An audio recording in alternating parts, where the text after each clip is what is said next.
Nous nous situons dans le prolongement de la fête de l'État unitaire que nous venons de célébrer au Cameroun. Nous voulons partager avec vous une idée qui circule abondamment dans les ménages, dans les cercles politiques, les cercles de décision, l'idée autour du vivre ensemble. Et nous en parlons avec un sénateur, il est parlementaire, le sénateur Pierre-Henri Ngalingua, qui défend sa position autour de cette idée, ce qu'il faut mettre dans le vivre ensemble, ce qu'il ne faut pas mettre dans ce concept. Merci beaucoup, monsieur le sénateur, de nous accueillir. C'est une idée qui vous tient à cœur. Mais la question qu'on pose, parler aujourd'hui de vivre ensemble au Cameroun tel qu'on le voit, c'est un élément nouveau qui s'ajoute dans notre langage. Merci Séverin, une fois de plus que la CRTV me permette de donner ma pensée sur le vivre ensemble. En réalité, le vivre ensemble est nouveau et je peux dire aussi qu'il ne l'est pas. Parce qu'en réalité, nous allons remonter très rapidement avant la colonisation allemande. Nous avions un seul Cameroun. Et nous avions un seul Cameroun jusqu'à la défaite allemande à la Première Guerre mondiale. C'est ainsi que les vainqueurs décident de diviser le Cameroun en trois parties. Le Cameroun dit septentrional ayant sa capitale à Maiduguri, le Cameroun occidental sa capitale à Buea, et le Cameroun dit oriental à partie francophone avec sa capitale à Yaoundé. Donc, le vivre ensemble a toujours, à mon avis, et c'est sûr, existé. C'est plutôt les aléas de la vie et de la guerre mondiale qui nous amènent à ce que chacun se retrouve chez lui. Et vous verrez d'ailleurs que le 11 février 1961, quand on décide d'un référendum, parce que nous n'étions pas des colonies, nous étions des protectorats, pour demander à ces deux entités anglophones où est-ce qu'ils devaient partir, au Nigeria ou bien revenir avec la partie francophone. Le référendum de la partie occidentale donnera plus de 70% pour revenir avec la partie orientale. Et pour cela, on doit rendre hommage au président John Goufoncha, évidemment, avec le président Aïdjo qui était à la tête de l'État. Et la partie Maiduguri va partir à 60%. Si on avait additionné les deux votes, les deux partis seraient revenus avec nous. C'est pour ça que je suis toujours gêné par cette histoire de vivre ensemble. Mais si vous voulez aller plus loin, le vivre ensemble, c'est que chacun se sente camerounais. Aussi simple que cela. Nous nous sommes sentis camerounais jusqu'à ce qu'on ne parlait pas de division jusqu'en 1918. Vous êtes d'accord avec moi que dans nos ménages, dans nos familles, il y a cette tendance au repli identitaire, ce qui se comprend parce que chacun voudrait tout au moins garder son authenticité.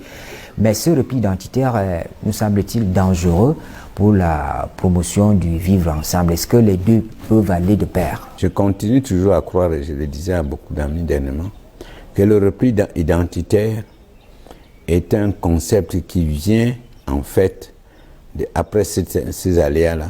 Il se retrouve, vous n'êtes pas sans ignorer, c'est vrai, que nous sommes l'un des pays les plus riches au niveau des minéraux au monde. Et il n'est pas impossible que les forces centrifuges disent à certains, vous avez des richesses ici, si vous êtes seul, vous serez mieux qu'avant. Donc, dans ce concept de vivre ensemble, je continue toujours à dire que ce qui a existé avec nos arrière-grands-parents pouvait exister, mais à l'époque, personne ne savait quelles étaient les richesses du Cameroun. Quand vous voulez diviser une famille, c'est facile, vous prenez un des membres de la famille en lui disant « vous êtes le plus beau », il est bon que vous vous sépariez du reste de la famille parce que toutes ces familles, ce sont les mendiants pour vous. C'est pour dire que ceux qui trouvent qu'il y a des richesses au Cameroun n'ont aucun intérêt que ce pays reste uni.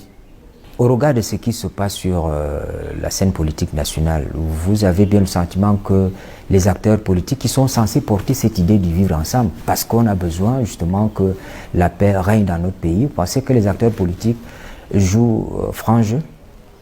J'en doute un peu. Effectivement, votre question vient à propos. Tous ceux-là qui savent pourtant, qui dirigent certains partis qui n'ont rien à voir avec le parti majoritaire, pensent peut-être que tous ces gens qui leur disent « c'est vous qui devez prendre le pouvoir vous revient », ainsi de suite, pensent qu'ainsi nous continuons à faire le vivre ensemble, ils se trompent. Parce que si aujourd'hui, ces politiciens qui veulent détruire le Cameroun prennent le pouvoir, mais ils vont monter aussi les autres Camerounais contre eux. Et je peux dire que la force du Cameroun, c'est la multiplicité des groupes ethniques. Parce que si les groupes ethniques n'étaient que 2 ou 3, c'est très facile de diviser en ce temps-là. J'aime toujours donner cet exemple. Les femmes du Nord-Ouest mariées chez moi dans une petite ville comme le Lodorf, quand le nouveau préfet est arrivé, il y a eu carrément un défilé des originaires du Nord-Ouest. J'étais moi-même surpris. Et très récemment encore, à travers votre chaîne, j'ai vu qu'il y avait une fille du Sud qui a été élevée au titre de Magne à l'Ouest. Vous pensez alors que ceux de l'Ouest vont la tuer parce qu'elle est du Sud? Non. Je continue à dire, je persiste. Ce sont les forces centrifuges qui leur disent n'importe quoi et ils y croient. On est d'accord aussi que dans la logique du nombre, l'explosion démographique est à l'avantage de certains groupes ethniques, moins qu'à d'autres, parce que quand on a le sentiment qu'on est nombreux, il y a cette tendance aussi à dominer les minorités. Est-ce que ce n'est pas un élément bloquant pour le vivre ensemble? Je crois savoir, et on peut le voir facilement dans la façon de diriger le pays, que le président Biya tient compte de cela. Mais ce que vous dites là, disons, je vous fais même le crédit qu'il y a des groupes ethniques qui sont plus nombreux que les autres. Mais faites attention. Et moi, j'ai fait, je suis un ancien de la Banque africaine, on avait fait un recensement. Il ne faut pas confondre une tribu qui est répandue dans tout le pays et être la tribu la plus nombreuse. Et c'est l'histoire encore qui le fait. Certaines tribus n'ont pas assez d'espace pour se développer dans la terre de leurs ancêtres. Ils sont obligés de partir. C'est leur droit le plus absolu. Mais si ceci veut dire qu'ils sont les plus nombreux, il faut faire attention. Il faut regarder de très près les données démographiques qui sortent de l'UNESCO et ainsi de suite. Le vivre ensemble, à ce qui paraît, est davantage une idée véhiculée dans les cercles politiques. C'est vous qui en parlez beaucoup plus. Quand on descend au niveau des organisations familiales, des regroupements familiaux, des associations professionnelles, on n'en parle pas beaucoup. Pourtant, il faut bien que, au sein de ces entités-là, qu'on puisse apprendre à vivre ensemble, parce que la vie, c'est aussi de ce côté. Comment y arriver? C'est vrai, c'est là la difficulté, mais je n'aime pas toujours aller loin dans les exemples. Je suis PCA d'une société qui a été créée par quelqu'un qui n'est pas du Sud, qui n'est plus de ce monde, qui m'a mené dans ce qu'on appelle, moi je ne connaissais pas la notion des tontines, c'est de ça que vous voulez dire. Et je me suis retrouvé dans les tontines où nous étions multi-ethniques.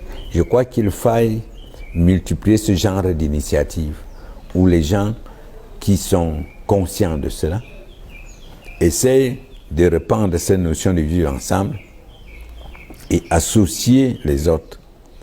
L'école de la décentralisation que nous avons créée, avec votre permission, je remercie le ministre d'État de nous avoir donné l'occasion de la créer, a été agréée directement par l'université de Tchang. Et vous savez bien que c'est lui avec qui votre homonyme et moi qui avons créé ça, nous n'avons rien à voir avec cette zone géographique. Alors, il y a une autre idée que vous développez. Au Parlement, vous êtes représentant des collectivités territoriales décentralisées. Nous sommes dans une phase d'implémentation de ce processus voulu par le président de la République avec la publication du Code général le 24 décembre 2019. Cette décentralisation telle qu'elle est déroulée, elle rassemble, elle nous amène vers le vivre ensemble. Nous sommes allés à partir d'un constat. Beaucoup de gens savent que la loi sur la décentralisation a été votée. Je ne sais même pas si les gens connaissent la date, mais je me permets de le rappeler, c'était le 24 décembre 2019.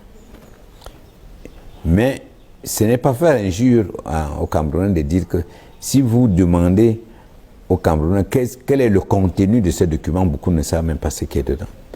Et qu'il faille savoir qu'en dehors d'une décentralisation classique, où certains pouvoirs sont délégués aux régions, les deux régions du Nord-Ouest et Sud-Est retrouvent à peu près les habitudes qu'ils ont acquises à la colonisation. Il y a des chambres des chefs, des chambres des civils, et ils ont certains pouvoirs que n'ont pas les autres 10 régions. Il faut donc le dire aux Camerounais, et avec beaucoup d'insistance. C'est ainsi que nous avons créé ce qu'on appelle les dîners de la décentralisation. Le document dont on fait un État est en production. Ce sera un document commenté, au point que si vous ne pouvez pas lire tout le livre, au moins vous devez savoir ce qui est dedans. Donc, c'est à partir de ce constat que nous avons dit, apprenons la décentralisation aux gens. Jusque-là, je faisais ces conférences, nous faisions ces conférences à Yaoundé. Mais nous avons décidé de descendre à la base, dans toutes les 10 régions, et aller au niveau le plus bas. Il y a 356 communes à peu près, on ne sait pas. Mais au moins, si nous faisons déjà les 10 régions, ça permettra à chacun de critiquer la loi sur la décentralisation en connaissance de cause. Mais aujourd'hui, nous avons l'impression, aux études sur la gouvernance territoriale et la décentralisation, qu'il y a beaucoup de gens qui n'ont même pas lu ce document. Donc, ce document est essentiel pour le vivre ensemble, parce qu'il faut savoir ce qu'on y a mis. Les gens critiquent ce qu'ils n'ont pas vu. Monsieur le sénateur, merci d'avoir permis que nous partagions ces idées, des idées que vous développez, que vous défendez d'ailleurs partout où on vous a vu à l'œuvre.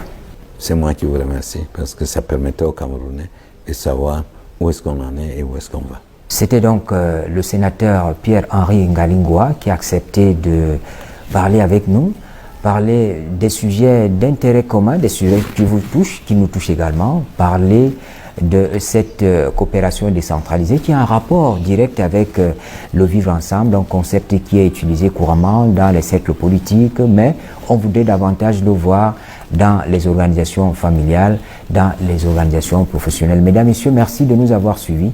Bonne suite des programmes sur la CRTV.